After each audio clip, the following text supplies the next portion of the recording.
మళ్ళా వస్తాం, మళ్ళా కొడతాం, ఊరుకోము అని ఎమ్మెల్యే స్థానంలో ఉండి ఎలా మాట్లాడుతున్నారో చూడండి. నేను చెప్తా ఉన్నా, మాధవ్ గారు గుంటూరులో మీ పార్టీలో మీ పరిస్థితి ఏంటో అక్కడ ఉన్న వాళ్ళందరినీ ఎవరిని అడిగినా చెప్తారు, అందరూ అనుకుంటూ ఉంటారు. మీరు number of times press meet పెట్టారు, స్వయంగా మీ పార్టీ అధికారులే మీ మాట వినట్లేదని, దానికోసం మీరు నంబర్ ఆఫ్ కంప్లైంట్స్ ఇచ్చి నంబర్ ఆఫ్ ప్రెస్ మీట్స్ పెట్టి మీ బాధలన్నీ మీరు చెప్తా ఉంటారు.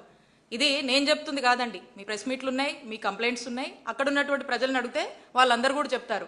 కాబట్టి మీ పార్టీ ఈ ఎపిసోడ్లో మిమ్మల్ని బలిపశువు చేస్తుందని మీకు వినిపించుకుంటా ఉన్నాను. కాబట్టి మీరు ఒకసారి ఆలోచించండి.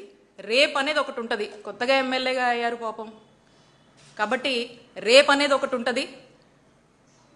ఆ రేప్ అనేది గుర్తుపెట్టుకొని దాని తగ్గట్టుగా మీరు ఉంటే బాగుంటుంది అని చెప్పి కోరుతా ఉన్నాను. కాబట్టి ఇంత ఆవేశము, ఈ విధంగా ముందుకు వెళ్ళడం అనేది రాష్ట్ర ప్రజలందరూ కూడా చూస్తున్నారు, ప్రజలు అన్నీ కూడా గుర్తుపెట్టుకుంటారని తెలియజేస్తా ఉన్నాను.